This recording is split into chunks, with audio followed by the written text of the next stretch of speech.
that nation where we are busy putting out death out of a job, out of employment, is going to be standing in the unemployment queue. What do you reckon, Mr. Kerecz? How are you? It's fine. You're on your own today. You've given me such. I don't know who I am. I don't have a name tag underneath me. I'm confused. Yeah, I have a strategic reason why I do this in the format, and it boils down to keeping my sources closer, than strategic reason. But yeah, enough with that. You're putting me in an awkward position here. No, I'm just joking. I always joke at my part-time job. I have to wear a name tag, and I always joke that that's actually for me, so I can remember who I am, not for the customers. So because I should do that as well. Hi, my name is Steel Archer. I do put it upside down so you can read it instead of them. Let's see, who am I? But yeah, it's been a while since me and you just talked. We've had other people on. We've had actors, writers, magicians, and Explore Mars, and that actually speech is coming up soon. I'm doing a speech with David on the 7th of December, so that's coming up.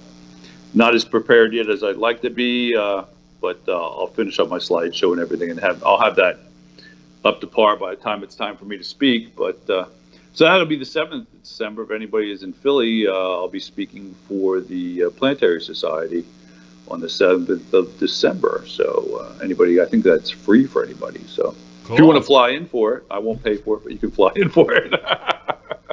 How much money has the Planetary Society got? That's what have they got enough to ship me across the planet? They probably do, but they're probably not going to. But they'll probably spend on something else. But that's a pity.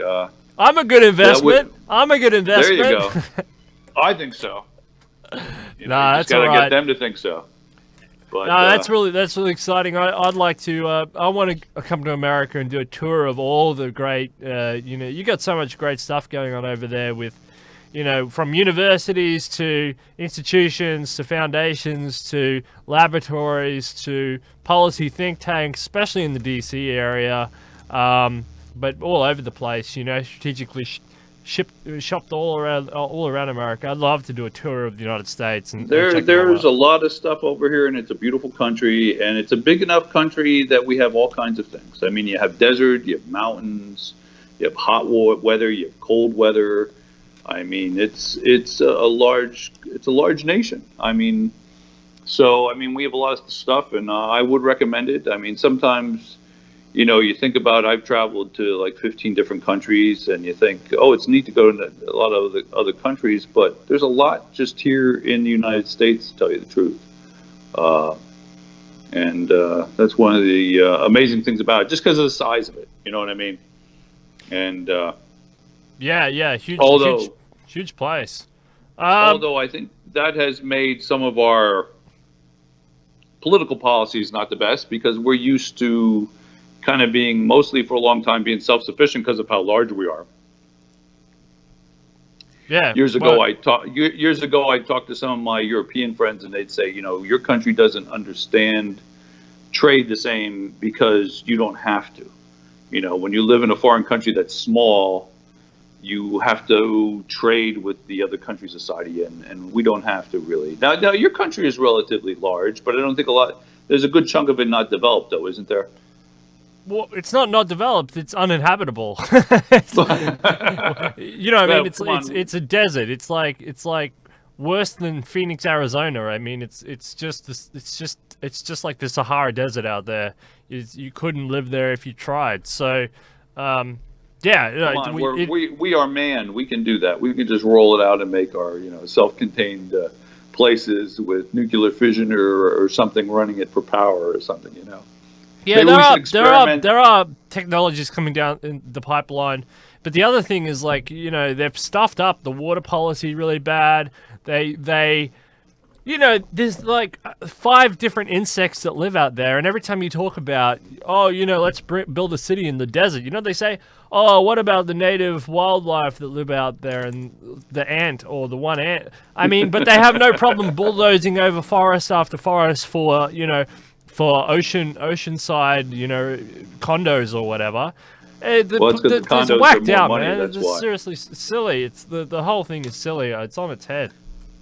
That's how I it don't is, get because it. the condos are going to be more money and less work, and that's really what that's about. It's about the Yeah, bottom yeah. You dollar. can't Now, build a I big am mega curious now. infrastructure, dam project where you fertilize the desert and make it green, and that's too much effort. So just destroy the wildlife along the coastal regions, plonk some easy to build cities there, where it's minimal effort, and save the environmental arguments for out there in the desert where there's like, I don't know, five insects living. I don't get it, man. I honestly don't get it. And of course, all the fat cats will buy the houses on the coast, and they make a lot of money off it. But now the picture in the background, where is that? That's very nice. I like that harbor bay there. We Is are that in Melbourne, Singapore right now, Mr. Kurtz.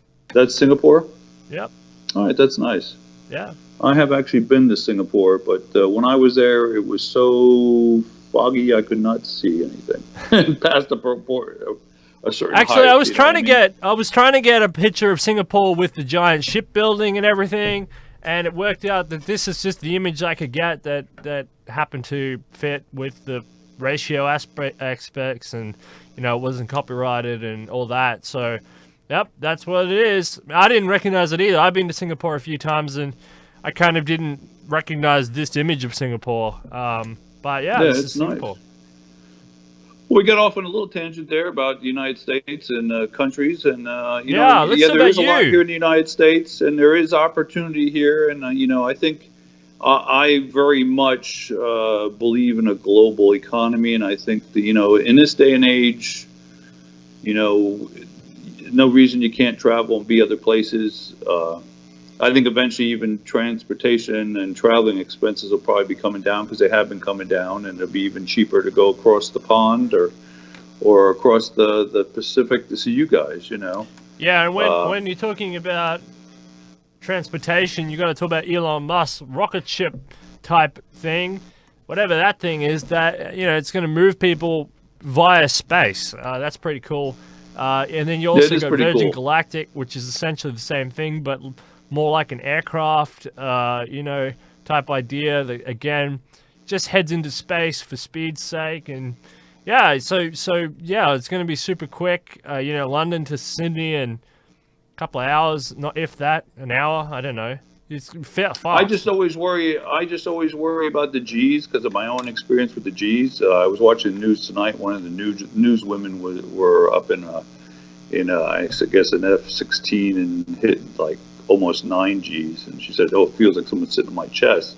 So they're going to have to figure out how to do the cockpit and stuff that you can have the speed and yet not have the Gs that would bother some people. Some people might not be able to take that health-wise. You know what I mean? So they have to work on that. But it's interesting. Yeah, I heard that the supersonic jet, they were thinking about doing that again too, because they had done that for years. Like, what, you want to go across the Atlantic in 3.5 hours or something? And yeah, they were talking about bringing that back. It was the Stop the Boom campaign. Remember that with the supersonic jet? It was the Stop the Boom, because people who lived in those areas, was too noisy. When it would go supersonic, it would go kaboom, and it was like an atomic bomb every time it took off.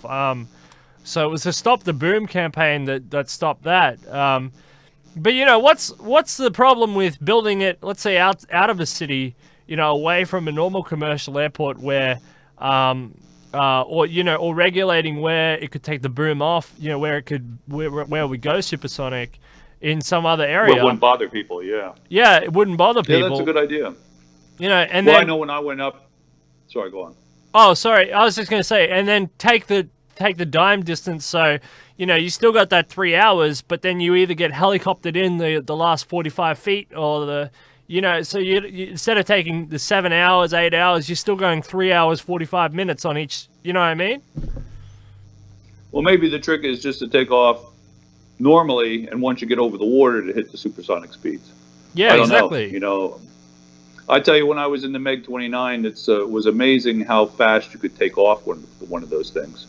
You didn't really need the runway like you did with a regular plane. You could just zoom. You feel like you're almost going up in a rocket, although you're not. You do have a little bit of a progression, but still, it's an amazing feeling. You ever thought about those?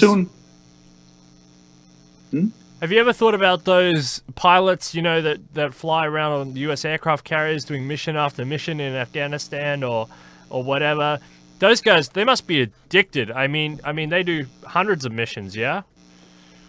Yeah, I think some people, the people that do it continuously, I think they're the people that, couple things. I think they either have, it's probably a combination. Probably their body doesn't bother them as much, and also they've gotten used to it. Because I think there's probably going to find there's some people that their body doesn't like it. You know what I mean? Just like there's people that get more seasick than others or motion sickness than others.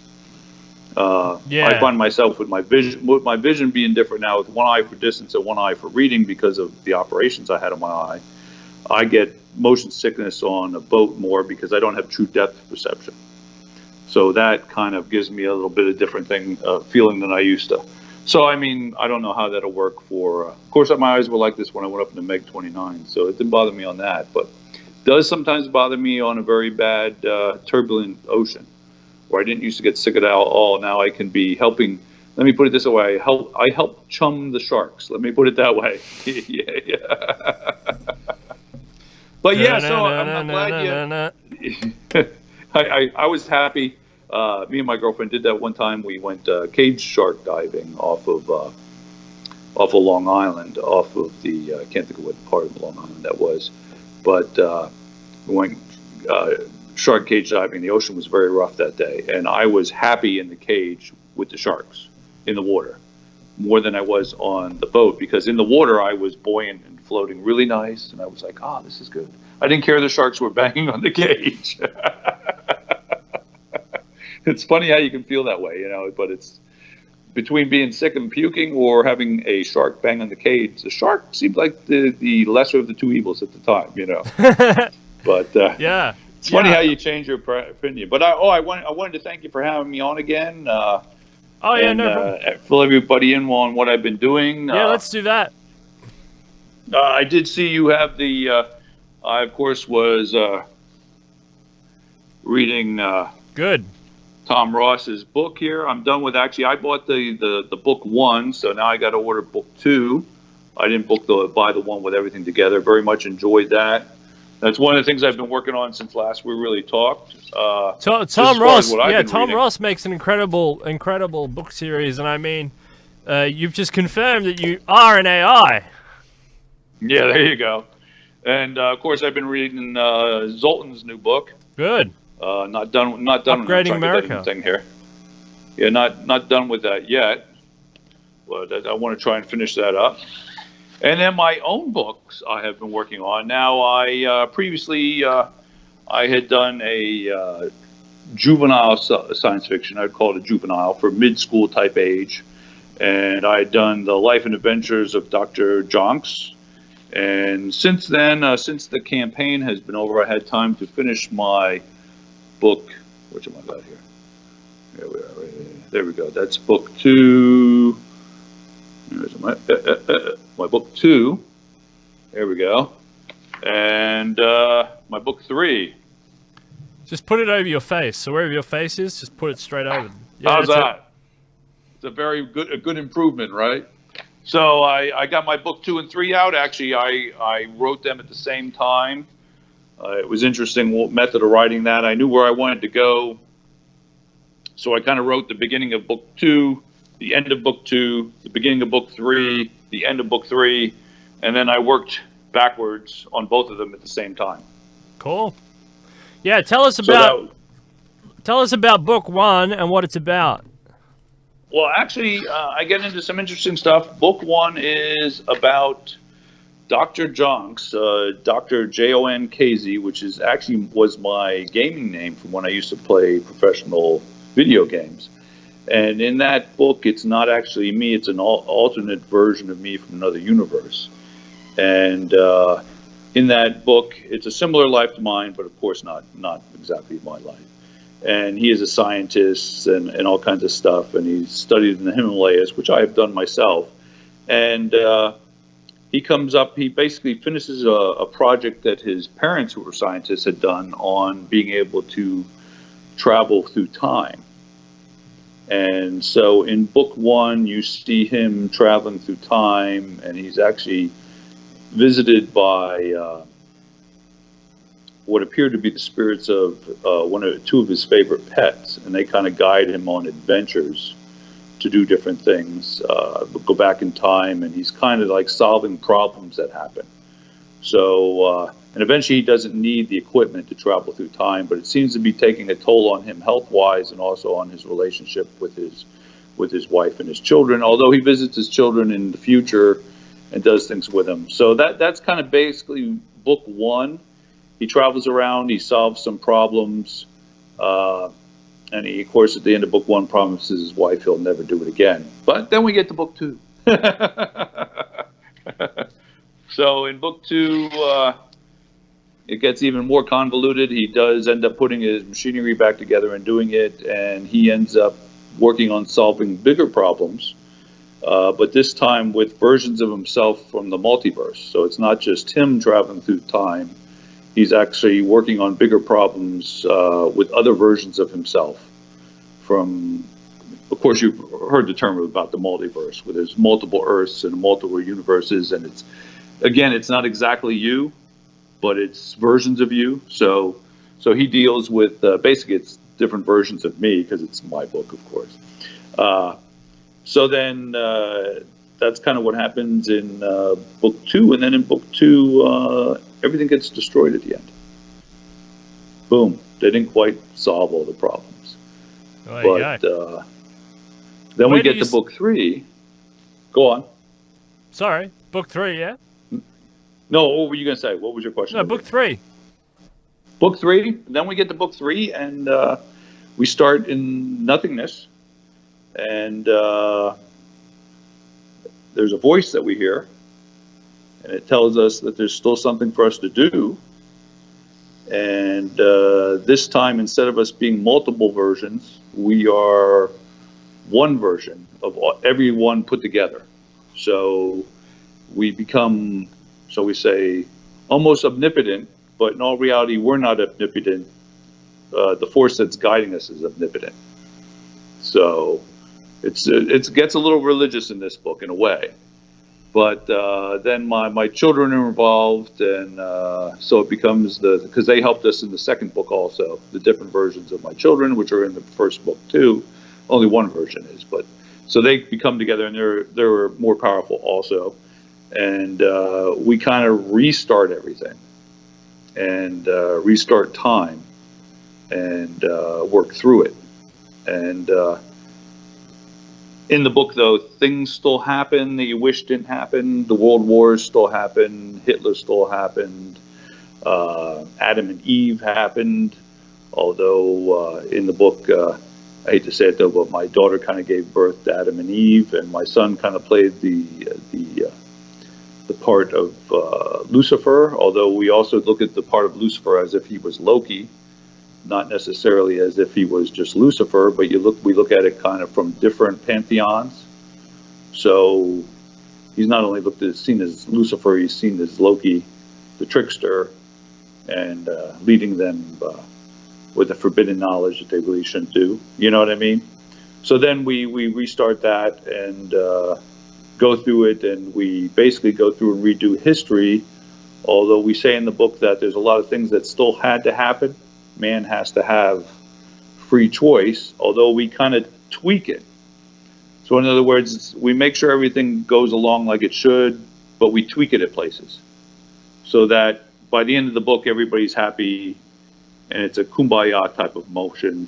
The people didn't destroy themselves at the end of this book. Everything was on a good path. And of course, the original Dr. Jonks wakes up back with his wife and his children from the time when he left. But then the prologue is the fact that actually the more powerful version still exists, that only a fraction of that actually went back to restart the multiple versions, and that it's still there to be helped by what you would call maybe the God force to help keep things in line. So that's kind of how the book gets. You know, but when I look at it, like when we redo the rebuilding of the world and the timeline, I look at it as in times where, you know, you see it as like my son, I said, you'd see him as maybe being Lucifer, being the serpent, but he's also seen as being Loki, depending on who's seeing it and who's thinking about it. So it opens it up that it isn't necessarily the Christian mythology. It also goes back to Prometheus and Zeus and stuff, and Odin and Thor and Loki, and you realize that different people can perceive it different ways, if that makes sense. But just kind of guiding it through. So that's kind of where that book goes, and it's not really that long and detailed, but that's kind of where I went with it. It's kind of ideas for a book that I've had for. I actually originally started the first book, I'd say, back 20 years ago, and just never got too far with it other than concepts and some pages.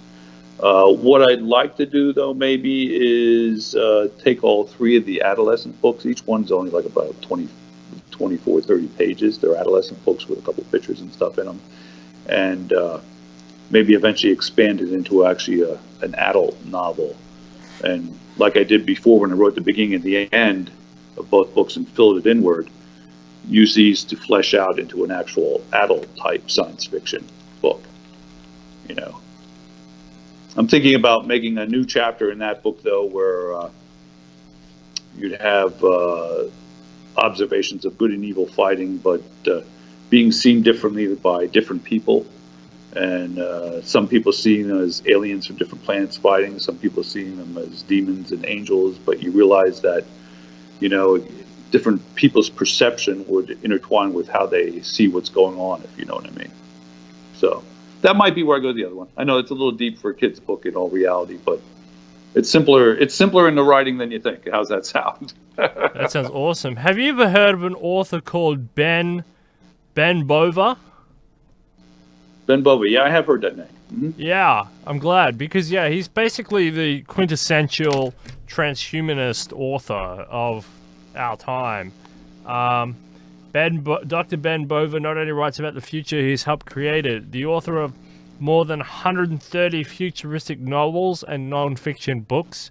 He has been involved in science and high technology since the very beginnings of the space program.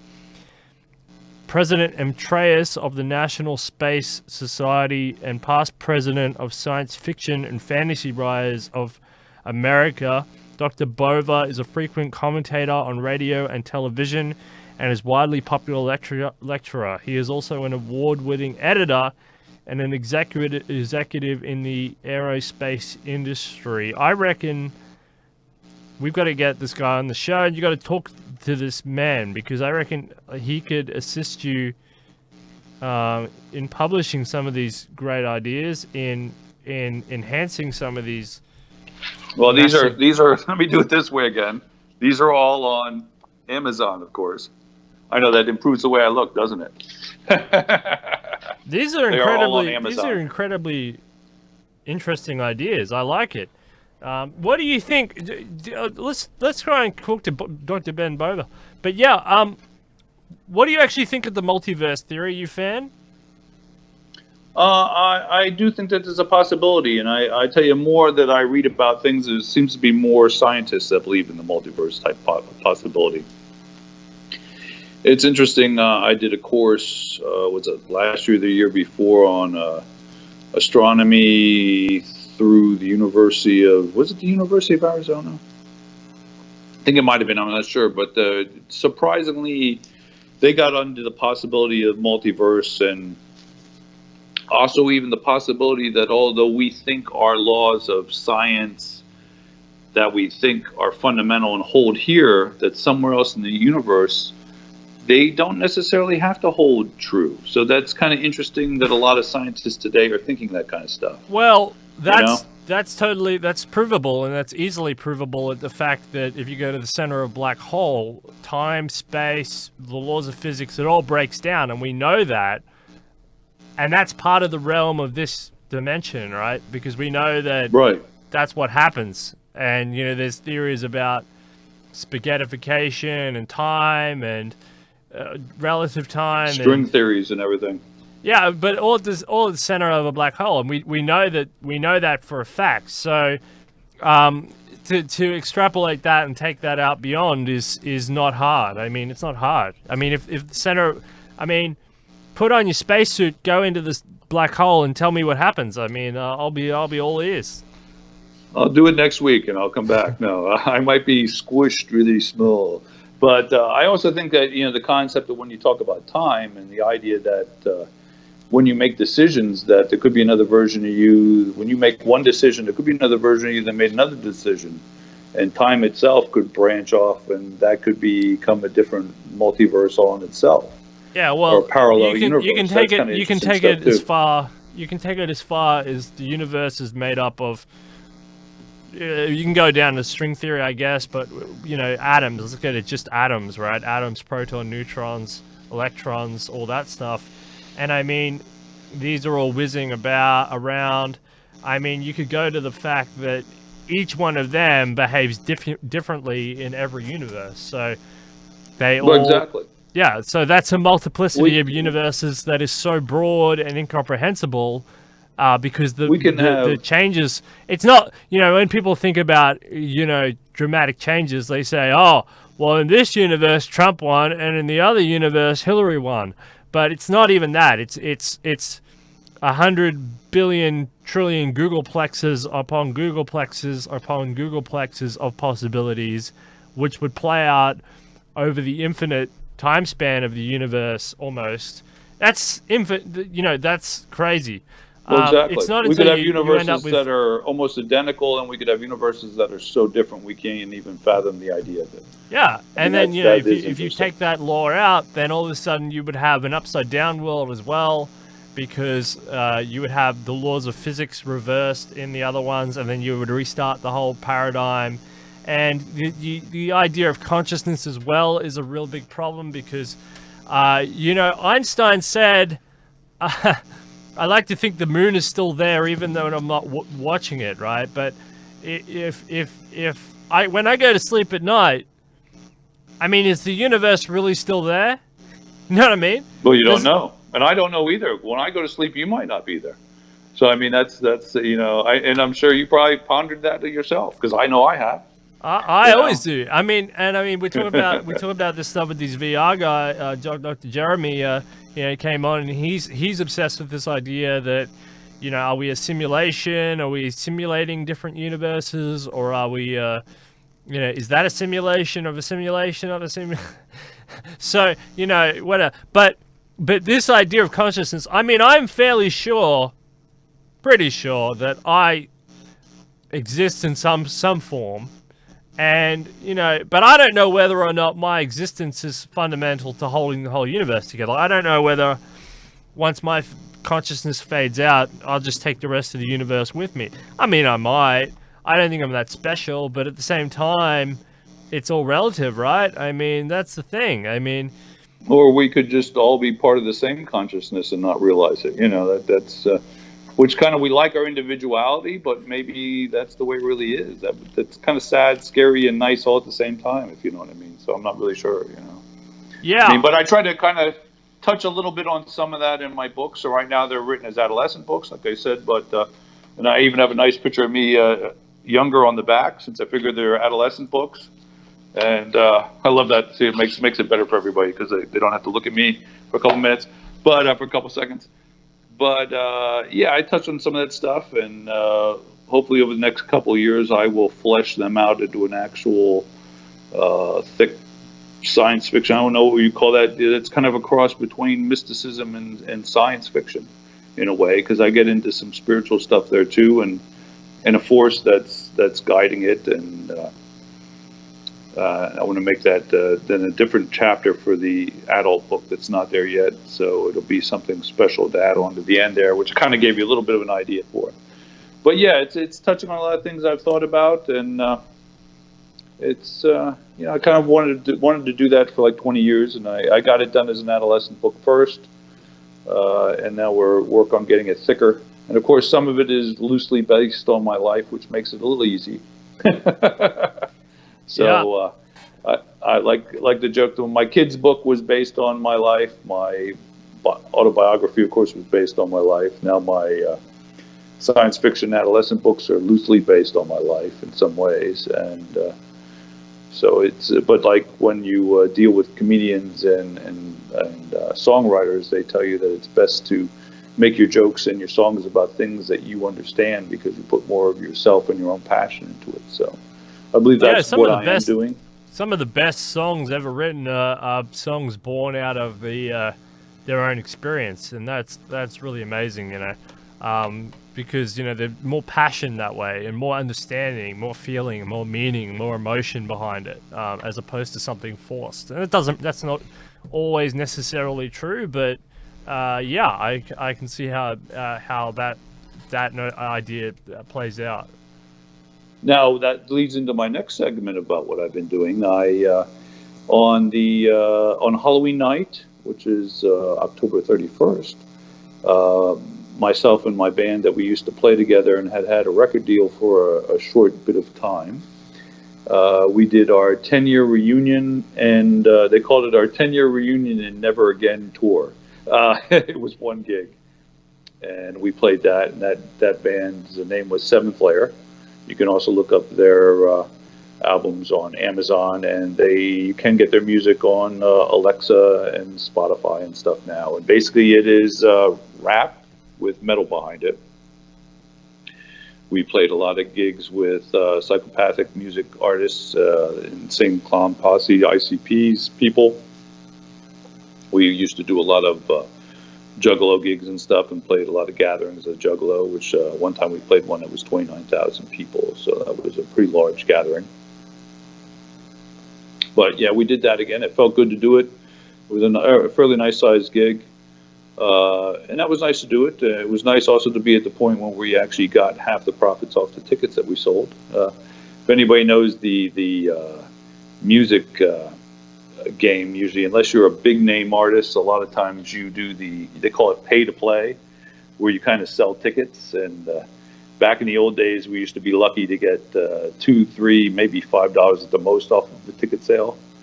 But this one, we actually could get half the price of the ticket, which was kind of nice. I mean, it was kind of nice to be at the point where you could get half the price of the ticket.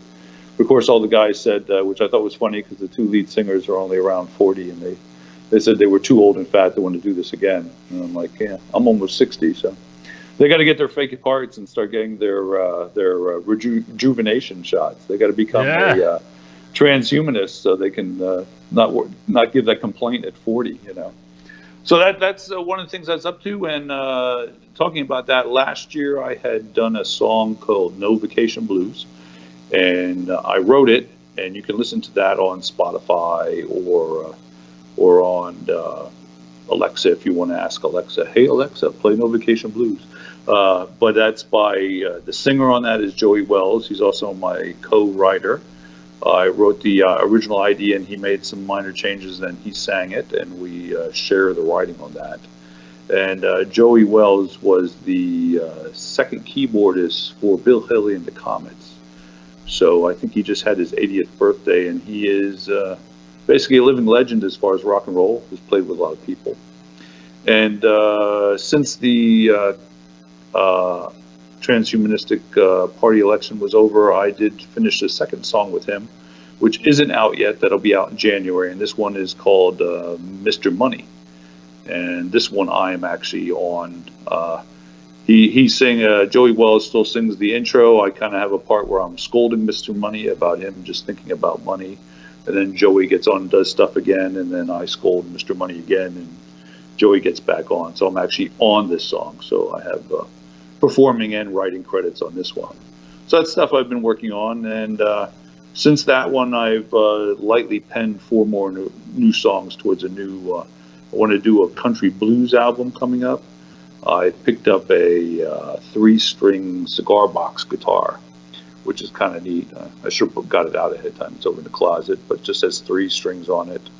And it's made out of a cigar box with a piece of wood in it. And it's how they used to play the blues in the old days down south here in the United States, like in Louisiana and stuff, and on the Mississippi.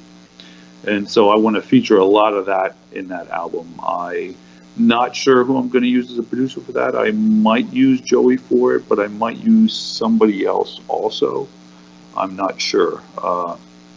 So that's something I've been working on. I have four songs kind of lightly fleshed out.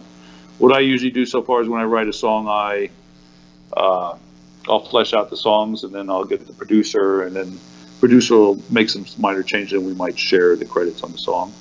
So I have right now, I'm under contract with Canadian American Records for both those songs I wrote with Joey Wells. So me and Joey share the writing on that, and then the performing on the second one, not the performing on the first. So it's always fun to spread your talent around and do some creative things. I think that I do believe that art is an important part of being human. Although I have seen, though, that sometimes what we call as lower animals will do art too. I've even seen the pictures of the elephants painting. You show them how to paint, and they can paint pictures. And of course, I've seen chimpanzees and the great apes painting and doing artwork. So I find more and more, I think the more you study what we think of as the lesser animals, you find out there's a lot of things that we think are unique to us that really aren't. And I think maybe sometimes we intellectualize the reason for which we do things when it might be more basic than we want to admit to. You know what I mean? So I think it's a huge problem with human consciousness and self-glorification and civilizational, Ernest Becker type, struggle against. Yeah, it's hard because humans are so self-important, as George Carlin would say. Humans are so self-important. So and they do place emphasis on their own work and their own creative facets and elevate those above nature. And it's only now that we're starting to explore. It's not other people and tribes have established this long ago, but civilization and culture mainly got in the road. It's culture. It's really culture. It's not so much about civilization. It's culture. 'Cause culture it leads to everything else. And culture sort of got in the road and became a sort of a self-replicating machine. And yeah, we did overlook, anthills and elephants and beehives and things that serve practical and beaver dams, practical and artistic functions within nature, and on a macro scale, rainforests and barrier reefs and everything else. So yeah, well, it's another interesting thing I was thinking of.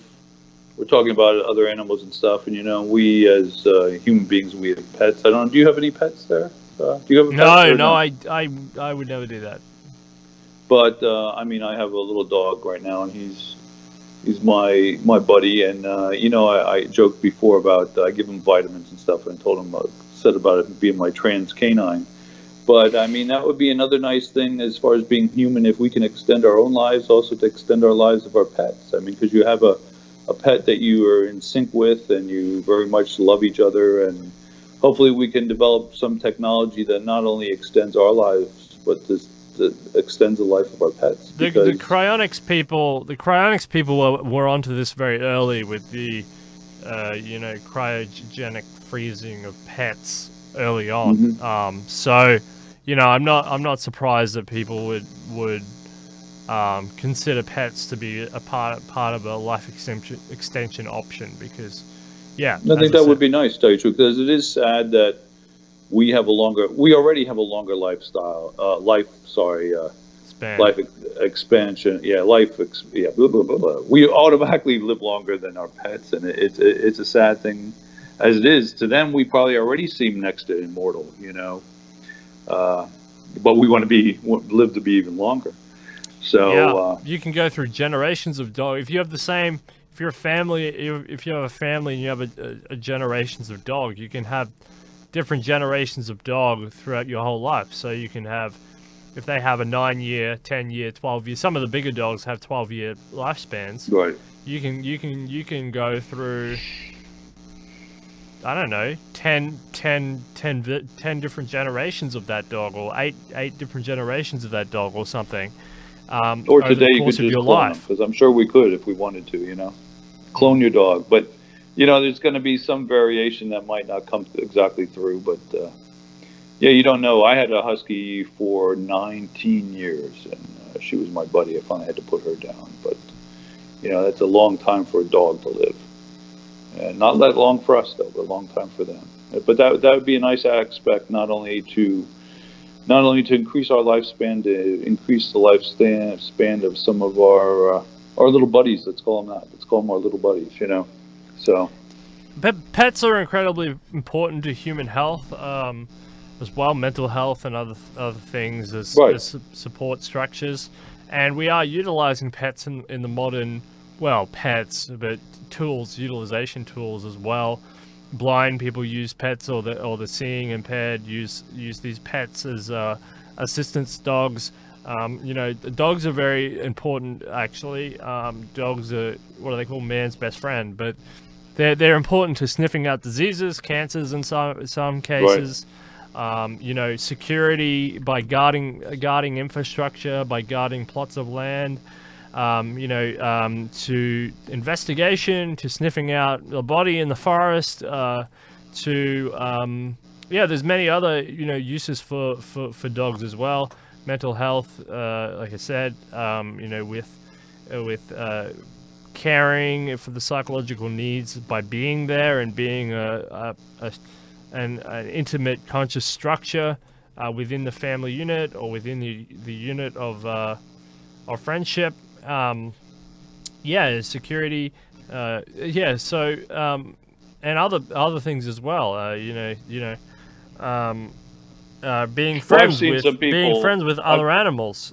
They integrate well into a friendship structure with other animals.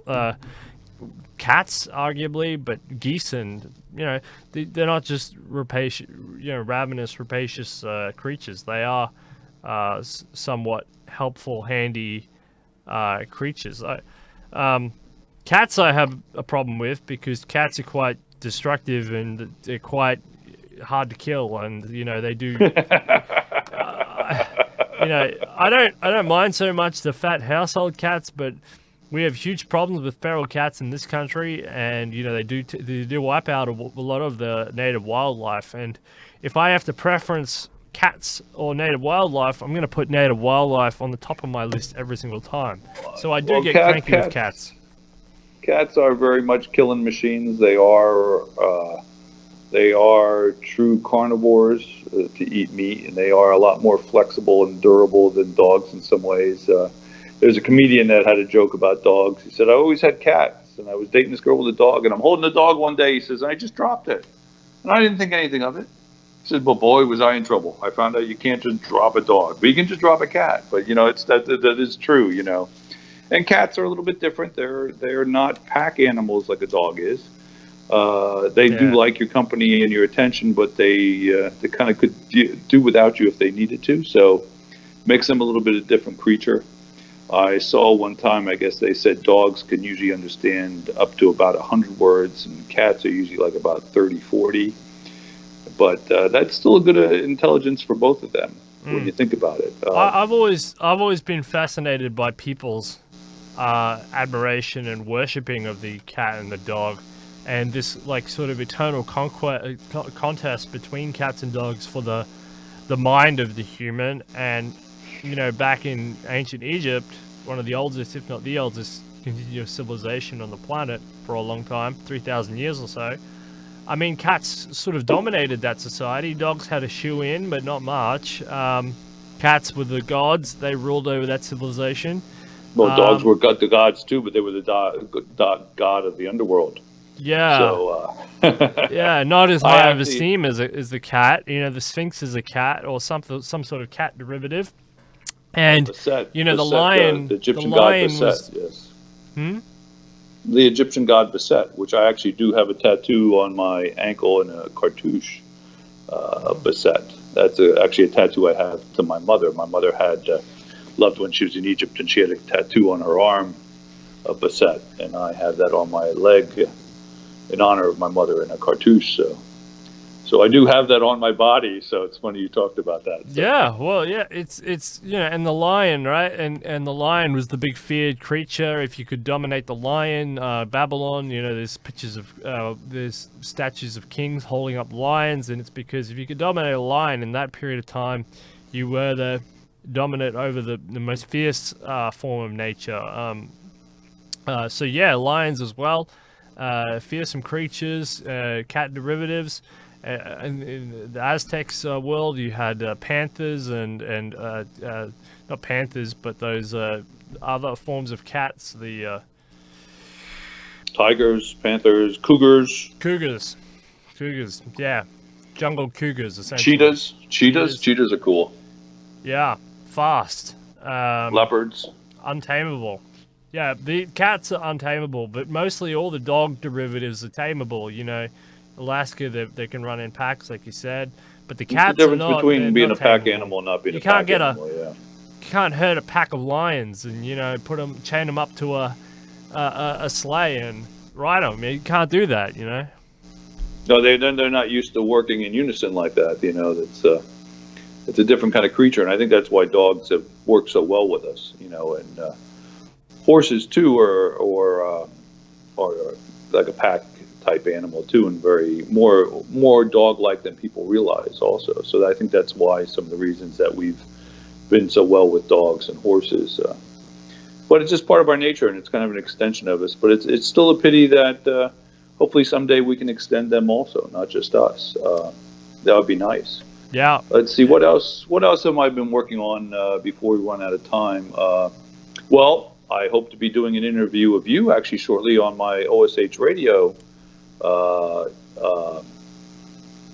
YouTube. OSHradio.com is an online internet radio station I've had for a long time.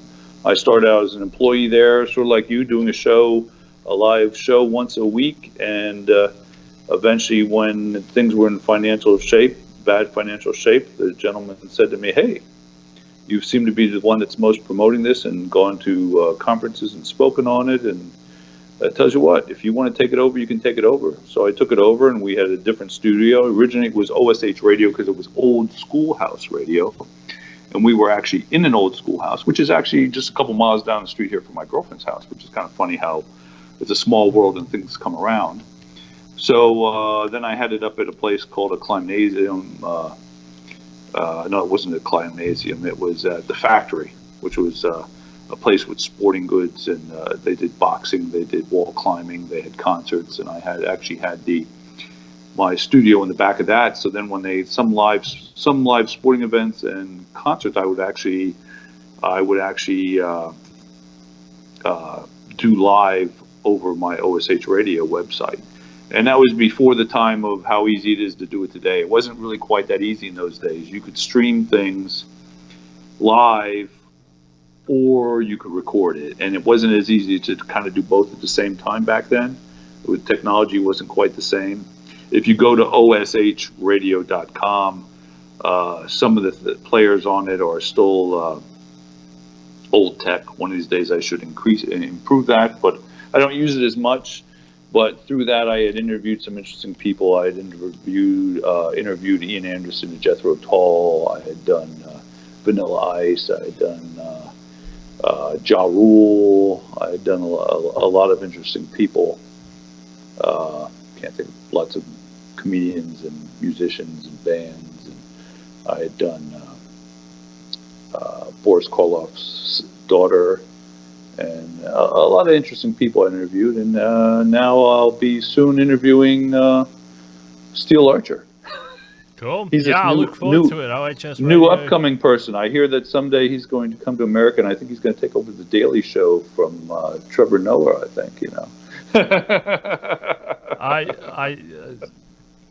I don't know. I wouldn't want that job. That sounds too much political pressure for me, to be honest. It probably is. That's probably true. There's that old saying, "Be careful what you wish for, because you might get it." So So what's another good statement? Sometimes the grass is greener because there's more manure on it. So You have to be careful with that. So so I'm going to be doing that interview with you, and I'll probably do a couple more interviews and do a little bit more with that than I have been doing. It's a little bit of a different day and age. I used to have lots of artists send me music that I would play, and I don't get that as much because a lot of the music is already going more digital, and they don't really need you to convert it to digital to put on there. You have your Spotify now, you have this and that. When we first did that, that didn't exist. I used to write for magazines, and on the side of OSH Radio, on the left side, you can see my Ragazine, which was a magazine I actually put out myself for 2 years. I produced and edited, and it was kind of a one-man show. It's one of those projects that wasn't supposed to turn out a one-man show, but it kind of ended up that way, Sort of like some of the little TV shows I've done for a local TV station, Channel 16 and 18 out of York, Pennsylvania. And at one time I had a team of people help me do it, and I found out that it got done better if I just did it myself. And it wasn't as good a quality, but the shows got done. You can see at OSH Radio, there's some clips from that, some half-hour versions of the hour-long show called Cartoon Castle. I dress up as a vampire and host kids' cartoons. I haven't done any episodes since last year. I think I ended up doing 7 years of that. And it was kind of fun. It started out with the first season I actually did some and was doing horror movies. And the man that at the time had ran the TV station said, "Hey, what I really need is somebody to host cartoons. You don't really have anybody hosting cartoons anymore."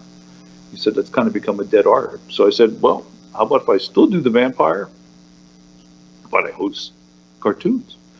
And so that was kind of fun. Dress up as a vampire, and I use the same face paint I do when we did the full band with face paint, because us performing with ICP, we do paint our face and kind of horror things. So I'd paint my face the same way as I did for the band, and I was still Crazy John, and it wasn't really different other than wearing a cape from me being out doing music. And in between the cartoons, I do skits, and I haven't done that for a while. I don't know if I really want to do an eighth season or not. Sometimes you work on projects for a long time and then you kind of burn out. The trouble with that show is you have to try and find material that's in the public domain, because we don't want to show cartoons or anything that somebody has a right to. I did get to play some Toxic Avenger cartoons, The Toxic Crusader, with approval from Lloyd Kaufman of Trauma Films, but that was only 2 episodes that I was allowed to do.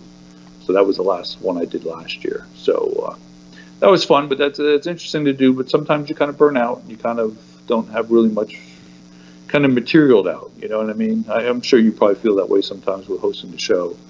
So I used to do that. So I think that's about where I'm online. As far as just to wrap up what I've been doing, I've still been in communication, of course, with Ben Zion, and I know you have been working with some interviews with him too, and I've written some things up for him on environmental and space issues that I think are important. Space, yeah, that's good. And we've talked about, some ideas. We've sounded some ideas off each other and stuff. And when he was down in D.C., I was down there with him, of course, and talked with him and did some things with him down in D.C. And when he was up, turns out he has some family that doesn't live too far from the Harrisburg, South Central Pennsylvania area. And when he was up this way not too long ago, I took him around to the Capitol and to some of the Civil War Museum and to some other places, and gotten to see some sights and meet some people, and that was very enjoyable. Of course, we also went to some micro food type places that eat special foods. We did it on purpose to do our part, instead of just eating food that wasn't more in line with where we hope everything's going. And we did also hit Burger King and eat the Impossible Burger instead of doing our eating our cow. But yes, I've been still doing a little bit of help with him behind the scenes, just to talk over some things and some ideas. And I'm very much enjoying his campaign so far, and he's still out there hitting the pavement and doing a lot of work, and I think that's great. And I think it's great you're working with the transhumanistic-party also, and things are still going good, and I'm still supporting and there. Yeah, we thank you very much for your support, your continued support for the U.S. Transhumanist-Party.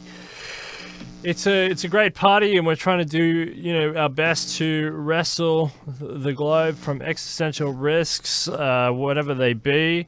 And we thank you also for your input on space policy. This is really an important area for the USTP. All types of space policy, from everything from futuristic Dyson spheres to more manageable, space elevators to current rocket, reusable rockets going right back. So it's all very important, and we thank you for that. And we hope that you have a great time at the Planetary Society, giving that speech there at the Planetary Society.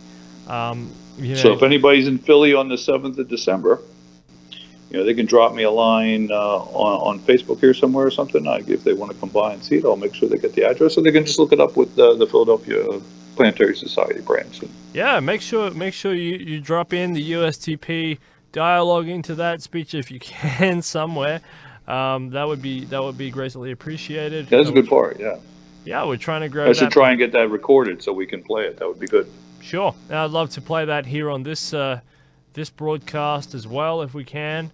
Another thing we have to do very soon is we have to broadcast the Benzine 2020 Arlington speech out there in the graveyard, the Arlington graveyard, where he's done his speech. So that would be good. But yeah, anything we can do to promote the USTP and the Benzine 2020 campaign. By extension, wrestling the world from existential risks, whether that be AI, environmental, space, or any of the other existential risks that are threatening humanity. That's what we try to do here all the time, and that's the point, right? So we have to support these initiatives for a variety of reasons, couched within the realm of human rights. But thank you very much for your continued participation. Space are very important to us. Space is one of these primary drivers to defeating some of these existential risks. If we can become a multiplanetary species, the risk of extinction will decrease for the human race and for the human species. So getting off-world and getting an established, colony out there that's independent of the Earth's systems is absolutely of primary importance. So, thank you again for having me back.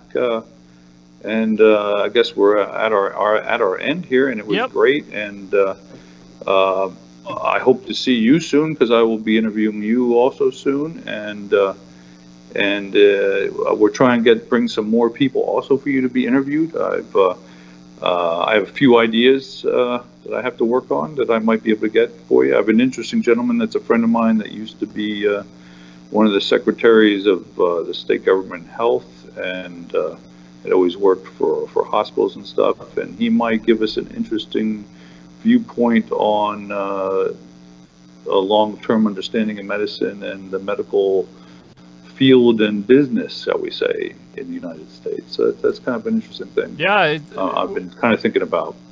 The public health policy stuff is always really interesting. Public health policy is hard to get your head around because there's so many different factors, from security factors, privatization, corporate involvement, FDA regulation, the general NIH ideas, over bureaucratic or under bureaucratic, and then meshing that all with transhumanist technologies and the rapid advancement of medical technologies, and then the ethical boundaries all behind that. Yeah, absolutely. So that sounds like a really fun show. You also have to deal with the fact that it's business, and it can be big business, and that interferes with all the other issues also, because of them wanting to make money, and some people are greedy. So that just makes it even more complex, Yeah, and that's something that we bump up and down all the time here on this show. Is the transhumanist community is basically one big disruptive entity, and all these entrenched all these entrenched industries need to be sorted out and pushed out of the way in order to actually advance humanity forward, so that we can, so when people can't profit off the death industry anymore. So that's always fun. All right, well, thank you, Mr. Kerecz. Thank you for giving us an update of what you're up to with your books and your artistic realm, with your music, your Canadian American album there. Records. Yep, and thank you very much for that. It's been a really honor, and good luck at the Planetary Society from Detonation and everyone at the USTP. Thank you very much, Steele, and be with you again soon, hopefully. Really? Yep, absolutely, no problem. Check us out, ohsradio.com.